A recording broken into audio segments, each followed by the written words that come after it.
Hello, good morning everyone. मैं पस्तौर, आपका maths teacher. और आज हम क्लास 8 में एक्सरसाइज 3.3 स्टार्ट करने से पहले कुछ और डेफिनेशंस जो रिमेनिंग जो शेष रह गई थी आपकी, उनको कंप्लीट करेंगे।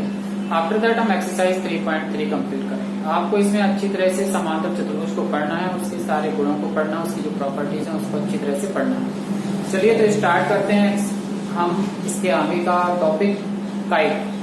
आप लोग जानते हैं कि जैसे कि आपने पतंग को देखा होगा, पतंग की आकृति आप लोग अच्छी तरह से जानते हैं, इस प्रकार से होती है।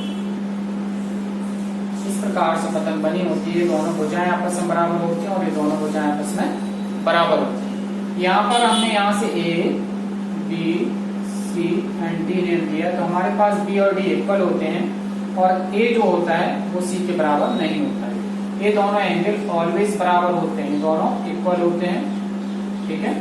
लेकिन C और A इक्वल नहीं होते हैं, ये बात आपको याद रखना है। तो एक चतुर्भुज जिसमें दो आसन्न भुजाओं के योग बराबर हों और क्रमागत भुजाएं, मतलब आसन्न भुजाएं एडजेसेंट साइड्स हमेशा बराबर होंगी। क्रमागत भुजाएं इस प्रकार से, भुजा और ये भुजा बराबर होगी, ये दोनों ही भुजाएं आपस में बराबर, जिसमें दो आसन्न भुजाओं के योग कैसे होते हैं, बराबर होते हैं। दूसरा पॉइंट, विकर्ण एक दूसरे को लंब पर, विकर्ण एक दूसरे को लंब पर काटते हैं, एक दूसरे पर लंब होते हैं। हमने इसका विकर्ण ए डालो, इसका विकर्ण ए डालो, कहाँ पर काट रहे हैं, 90 अंश पर काट रहे हैं। इसका विकर्ण भी आप ड्रॉ कर लीजिए, यहाँ पर ड्रॉ किया हमने, ऐसे मिला के कहाँ पर काटेंगे, 90 डिग्री पर काटेंगे। इसका विकर्ण भी अगर आप डालेंगे तो इस प्रकार से ड्रॉ करेंगे और यहाँ से बी से सी पर ड्रॉ करेंगे, तो यहाँ भी कितने पर काटेंगे, 90 पर। तो आप दोनों ही चित्र बना लेना इस साइड के, ठीक है। विकर्ण एक दूसरे को समविभाजित करते हैं। एक चीज और याद रखिएगा, जितना आपका ए भाग होगा उतना ही होगा, ओ ए बराबर ओ सी हो जाएगा और ओ बी बराबर ओ डी हो जाएगा, ओ बी बराबर ओ डी हो जाएगा। आकृति में angle B equal to angle D, B और डी तो आपस में बराबर हैं, बी और डी तो आपस में बराबर होंगे, लेकिन ए और सी बराबर नहीं होंगे, ए और सी आपस में बराबर नहीं होंगे। जल्दी से इसका स्क्रीनशॉट लीजिए। देखिए हम क्या पॉइंट देखेंगे। पहला पॉइंट हो जाएगा कि आसन्न कोणों का योगफल 180 अंश होता है, या क्रमागत कोणों का योगफल कितना होता है, 180 अंश। आपको याद रख लेना है, angle A plus angle B equal to 180, या angle B plus angle C equal to 180, या angle C plus angle D equal to 180, या angle D plus angle A equal to 180। मतलब क्रमागत कोणों का योगफल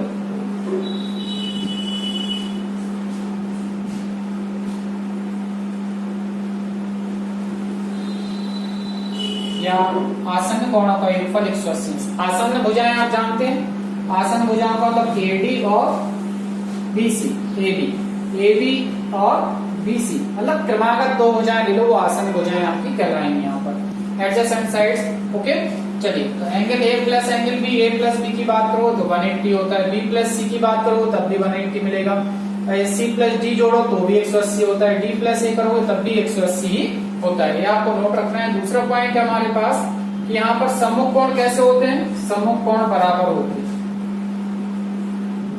सम्मुख कोण बराबर होते हैं। कौन कौन सा कोण, कोण ए किसके बराबर हो जाएगा, कोण सी के बराबर, ये आपको लाइन रखना है। एंड कोण बी किसके बराबर हो जाएगा, कोण बी के बराबर। ये बहुत ही इंपॉर्टेंट दो पॉइंट हैं आपके लिए, जिनको आपको अच्छी तरह से लर्न करना है, ठीक है। इनको और जल्दी से स्क्रीनशॉट कर लीजिए।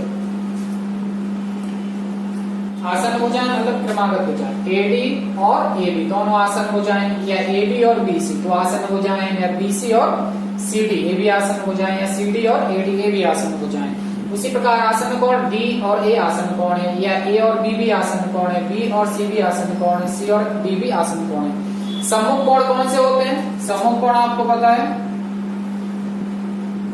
सम्मुख कोण कौन से कहलाते हैं, सम्मुख कोण ए और सी एंड बी और डी, ये आपस में सम्मुख कोण कहलाते हैं। क्लियर है ना। चलिए, और इनके मान आपस में बराबर होते हैं, डी बराबर होगा बी के एंड ए बराबर होगा सी के, और क्रमागत कोणों का योगफल या आसन्न कोणों का योगफल कितना होता है, एडजेसेंट एंगल्स का सम्स कितना होता है, 180 होता है। हो गया होगा। चलिए रफ करते हैं।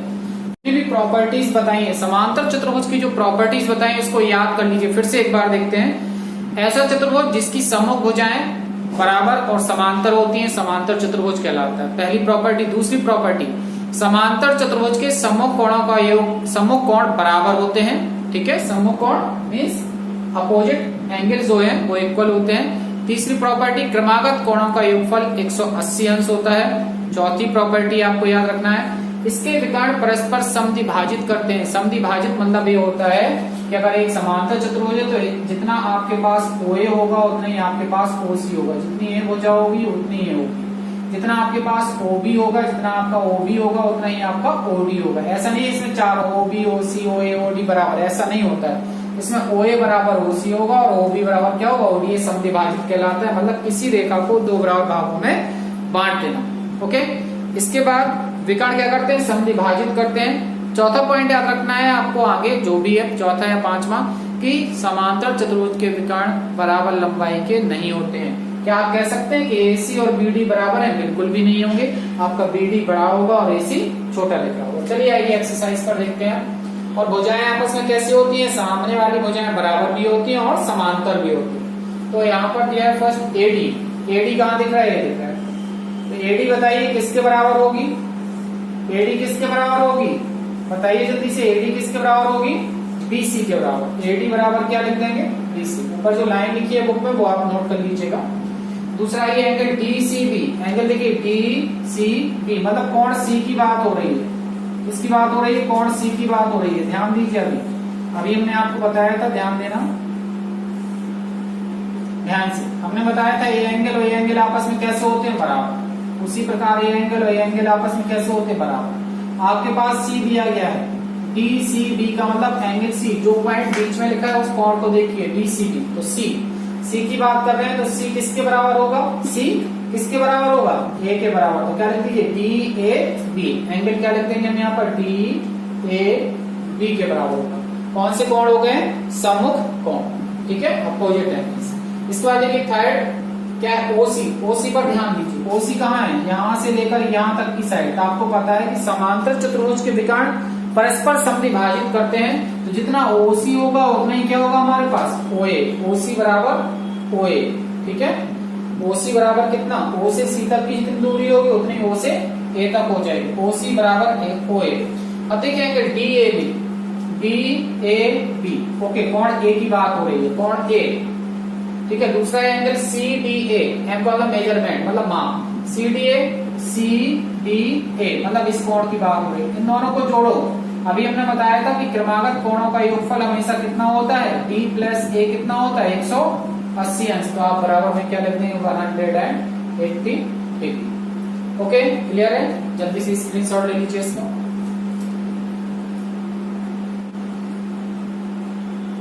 देखिए क्वेश्चन नंबर 2 है, समांतर चतुर्भुज में अज्ञात XYZ के मानों को ज्ञात कीजिए। हमें XYZ के मान निकालना है। आपको चित्र दिख रहा है बिल्कुल साफ साफ, ठीक है। देखिए बिल्कुल सिंपल है, इसमें XYZ का मान निकालना है। आपको समांतर चतुर्भुज की जो हमने प्रॉपर्टी बताई उसको याद रखना। पहली प्रॉपर्टी, आमने सामने की भुजाएं बराबर और समांतर होती है, तो AB बराबर CD होगी और AB समांतर क्या होगी, CD भी होगी। दूसरा, BC बराबर क्या होगा, AD होगा और BC समांतर AD होगा। तीसरा हमने बताया था सम्मुख कोण बराबर होते हैं, जितना Z होगा उतना ही X होगा, जितना Y होगा उतना ही B होगा। तो B का मान 100, तो Y तो निकल आया, 100 आ गया। तीसरी प्रॉपर्टी हमने आपको बताई थी, क्रमागत कोणों का योगफल 180 अंश होता है। चाहे इन दोनों को जोड़ो तो 180 या इन दोनों को जोड़ो तो 180, तो इन दोनों को जोड़ देंगे, Z प्लस 100 इक्वल टू 180, तो Z का मान आ जाएगा, ठीक है। जब Z का मान आ जाएगा तो जितना Z होगा उतना ही क्या हो जाएगा, X हो जाएगा। बिल्कुल सिंपल है, प्रॉपर्टी याद रखिए, प्रॉपर्टी लैंड करिएगा, उसके अकॉर्डिंग आप इसको सॉल्व कर पाएंगे। चलिए देखते हैं। तो सबसे पहले हम देख लेते हैं समांतर चतुर्भुज ABCD में, ठीक है। हम Y बराबर पहले 100 लिख लेंगे,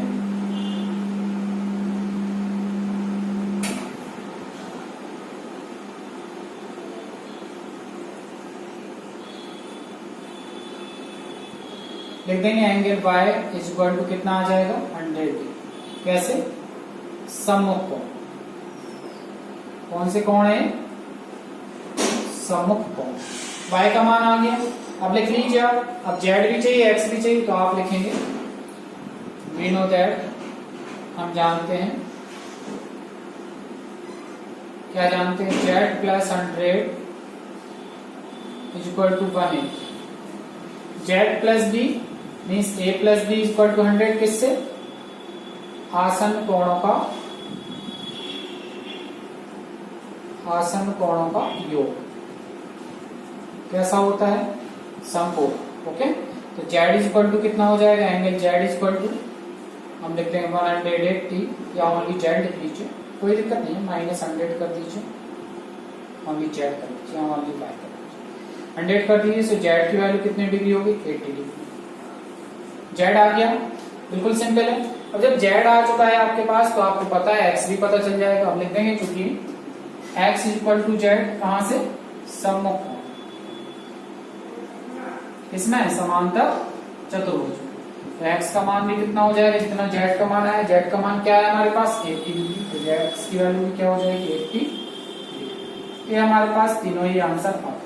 बिल्कुल सिंपल है, प्रॉपर्टी याद रखिएगा तो आप इसको कर सकते हैं। जल्दी से नोट कर लीजिए, स्क्रीनशॉट कर लीजिए। इसे देते हैं A B C and D. ये भी एक समांतर चतुर्भुज है आपके पास। ठीक है, सेकंड क्वेश्चन देखें। ये भी एक क्या है आपके पास? समांतर चतुर्भुज। तो हम सेकंड में देखेंगे, सॉल्व करते हैं इसको। लिखेंगे समांतर चतुर्भुज एबीसीडी में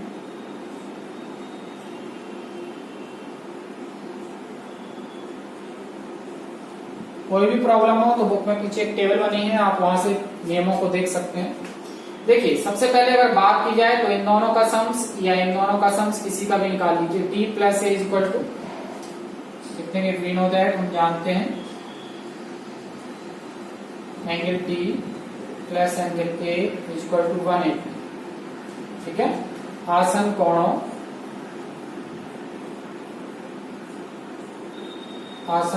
का योग कैसा होता है? समकोण। टी की वैल्यू कितनी है? 50 डिग्री लिखिए, प्लस ए का मान कितना है? एक्स लिखिए, is equal to 180। So X is equal to 180, 50 को ट्रांसपोज करिए, so X is equal to 130 degree. X की वैल्यू क्या आ जाएगी हमारे पास? 130 डिग्री। एक्स आ गया तो आप वाई भी लिख सकते हैं, इसलिए आप लिख दीजिए वाई इज इक्वल टू कितना लिख देंगे? जितना एक्स है उतना ही वाई हो जाएगा। y is equal to X, इससे सम्मुख कोण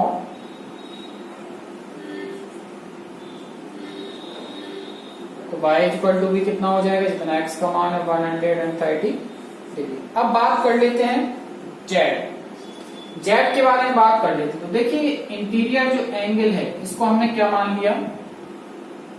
W मान लीजिए। अगर हम W निकाल लेंगे किसी प्रकार से तो जेड तो निकल ही आएगा, क्योंकि ये तो लीनियर पेयर हो जाएगा। जेड W निकल आएगा तो 180 में से कितना घटा देंगे? W घटा दीजिए तो जेड आ जाएगा, लीनियर पेयर ऑफ एंगल से। पहले हम लिखेंगे and W is equal to कितना हो जाएगा हमारे पास? Angle D। तो W की वैल्यू हमारे पास कितनी हो जाएगी? 50। अब लिख दीजिए रैखिक कोण से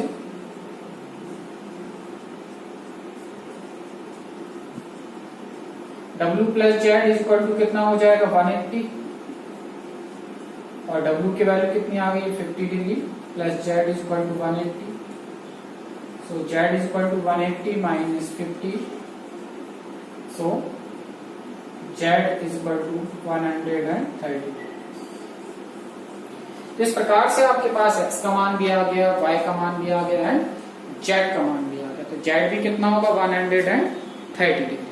ओके, एक चीज और भी देख सकते हैं आप यहाँ पर। देखिए, एक लाइन है और इस प्रकार से हम कई क्रॉस लाइन एक साथ डाल देते हैं। तो जो आपका एंगल यहाँ पर होगा वही यहाँ पर होगा, वही यहाँ पर एंगल जो होगा वही होगा, वही होगा।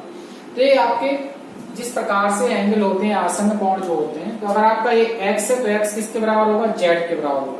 तो भी आप लिख सकते हैं कि 130 डिग्री आएगा। चलिए इसको भी नोट कर लीजिए, जल्दी से स्क्रीनशॉट करिएगा। तो सबसे पहले हम बात करते हैं ए एंगल क्या आगे मैंने 90, तो ए एंगल x निकालना है। तो आपको पता है कैसे हैं दोनों? शीर्ष अभिमुख कोण। जब दो रेखाएं एक दूसरे को क्रॉस करती हैं तो उनके अपोजिट एंगल्स क्या कहलाते हैं? उनकी विपरीत बने हुए कोणों को हम शीर्ष अभिमुख कोण कहते हैं। चलिए देख लेते हैं। तो हम लिख देंगे angle x is equal to 90 degree. कहां से? शीर्ष अभिमुख कोण से।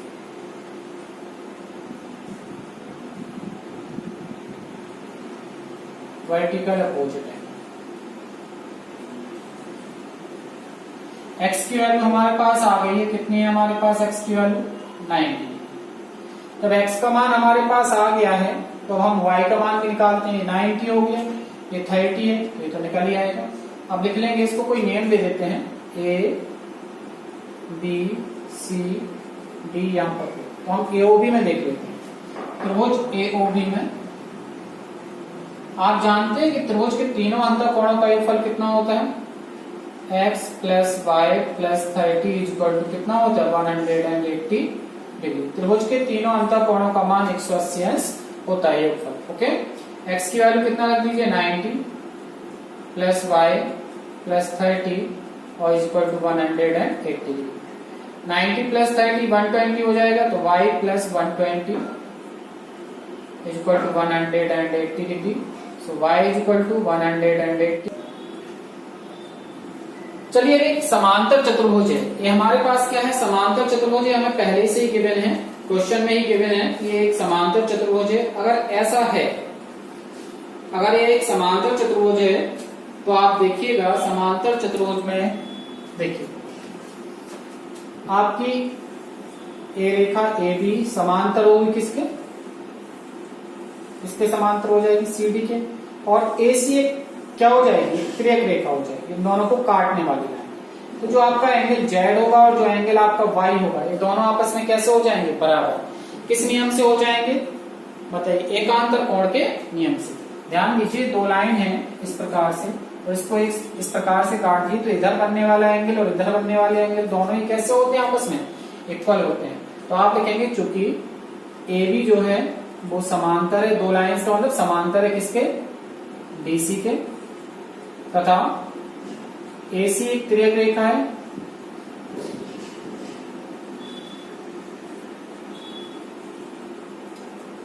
तो क्या हो जाएगा, इसलिए आप लिख देंगे एंगल जेड इक्वल टू क्या लिख देंगे वाई। तो जेड का मान वाई के बराबर हो जाएगा, मीन्स कितने डिग्री हो जाएगा 60, दैट इज आंसर। तो हमारे पास एक्स भी आ गया, वाई भी आ गया एंड जेड भी आ गया। नोट कर लीजिए, जल्दी से स्क्रीनशॉट कर लीजिए। आपका ये हो गया होगा इस प्रकार से, इसका question number 4th and 5th आप करेंगे, ट्राई करिएगा, अगर होता है तो ठीक है, वरना हम इसको नेक्स्ट वीडियो में आपको कंप्लीट करके बताएंगे। आज आपके लिए यही वर्क है। Okay, thank you class, have a good day.